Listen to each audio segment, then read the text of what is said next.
Bonjour à tous, Tania du 24 Shvat, Shana Pshuta. Après que nous avons expliqué l'idée que les mauvaises pensées étaient quelque chose de normal pour celui qui n'est pas un tzaddik. Donc l'Admorazaken continue et dit, la reine c'est pour cela. L'ipol lève à Adam alav. Un homme ne doit pas s'attrister, velo yiral vavomeod, ni avoir mal en son cœur, c'est-à-dire avoir de la peine. Même si toute sa vie sera sur cette guerre et de chasser les mauvaises pensées, de chasser son Yetzerara. Peut-être c'est pour ça qu'il a été créé. C'est son service. La kafir de replier l'autre côté constamment. Donc il y a certaines âmes où leur mission sur terre c'est d'être des tzadikim. Il y a d'autres âmes où leur mission sur terre c'est d'être des bénonis, pouvoir y arriver. Et justement faire la guerre contre la sitra achara, contre le mauvais côté, contre le mal. Il y a certaines qualités chez le tzaddik. Il y a d'autres qualités qui sont chez le bénoni. Et lui, sa mission est justement de faire la guerre contre la sitra achara, contre l'autre côté. Et sur cela que Job dit, Barata Rechaim, tu as créé des Rechaim. Qu'est-ce que ça veut dire avoir créé des Rechaim? Pas qu'ils seront rachats réellement, qu'à Dieu ne plaise. Seulement ils vont arriver comme l'action des Rechaim. Dans leurs pensées, dans leurs réflexions. Ils feront toujours la guerre afin d'enlever ces pensées. Pour replier l'autre côté. Mais ils ne pourront pas l'annuler. Car ça, c'est fait par les tzadikim. Donc, quand Job dit Barata, Rechaim, tu as créé des Rechaim, c'est pas que tu as créé des Rechaim. Tu as créé ceux qui ont des pensées comme des Rechaim, mais arrivent à combattre. Ils ne peuvent pas complètement annuler la mauvaise pensée, ils ne peuvent pas complètement annuler le mal, parce que ça, c'est un travail de tzaddik. Et le travail du tzaddik, comme nous l'avons expliqué plus haut dans Tanya, c'est un cadeau de là-haut, et pas chacun a le mérite d'y arriver. Mais par contre, on a tous la possibilité de pouvoir replier et casser le Yetzirah. Et donc, on a des pensées comme des Rechaim, on a ces mauvaises pensées, notre but, c'est de pouvoir les chasser. Donc, c'est-à-dire, en d'autres termes, quand Job dit Barata tzadikim, Barata Rechaim, tu as créé des tzadikim et tu as créé des Rechaim.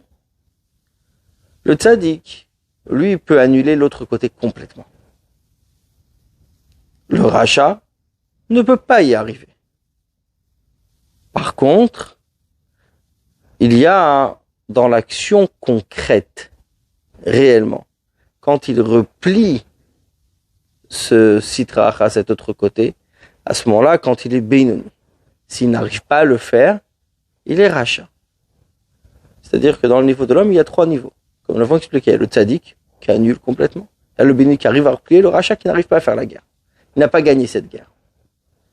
Mais d'en haut, il y a réellement 2 sortes. Il y a le tzaddik, les tzadikim, et il y a les Rechaim. Les Rechaim, c'est ceux qui ont des mauvaises pensées. Les tzadikim n'ont rien, ont complètement annulé l'autre côté. Et les Rechaim ne l'ont pas annulé. Après, dans les Rechaim même, il y a celui qui arrive à faire cette guerre et celui qui n'y arrive pas. Et c'est là où l'Admorazaken continue. Il y a 2 satisfactions devant Dieu là-haut. Aleph, premièrement, quand on annule l'autre côté complètement. On l'a transformé d'amertume en douceur, d'obscurité en lumière. À l'idée à tzaddik, ça c'est par les tzaddik. Vashinit, la deuxième, on a replié l'autre côté. Boda betokva, quand elle est dans toute sa force, ukvrata, et toute sa rigueur. Et elle se lève comme une aigle, comme un aigle. Misham et là-bas, Morid Hashem, Dieu l'a fait descendre. Bitaruta diltata, par le réveil d'en bas, l'ita binonim, par le binonim. Donc le tzaddik n'a pas de mal. Comme ça a été cité dans le premier chapitre du Tanya, Veli Bechal Bekirbi David Amalekti. Le roi David dit, mon cœur est vide à l'intérieur de moi, parce qu'il n'a pas dit Yetzirah. Donc, il y a le Itapra.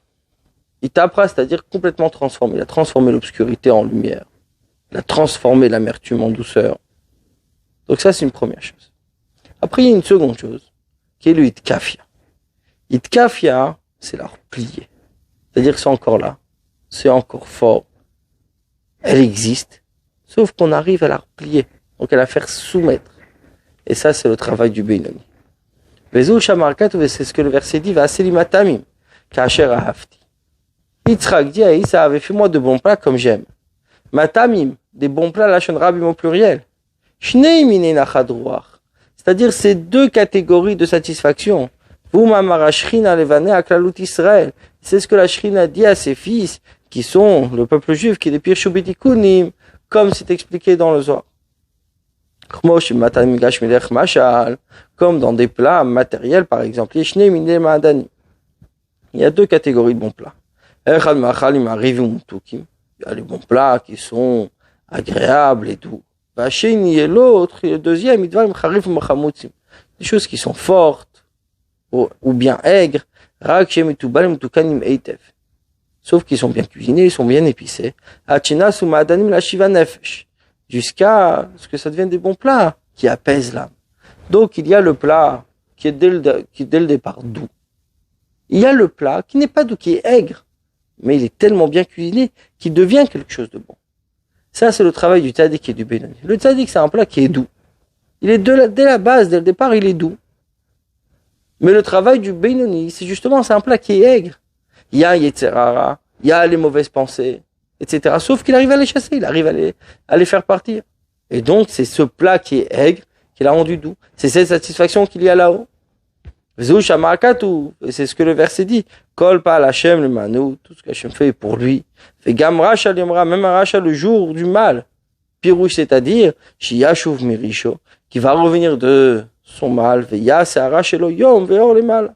Et de son mal, il va le rendre du jour une lumière là-haut. Kadit kaf yasitra achra, il va le replier l'autre côté. Il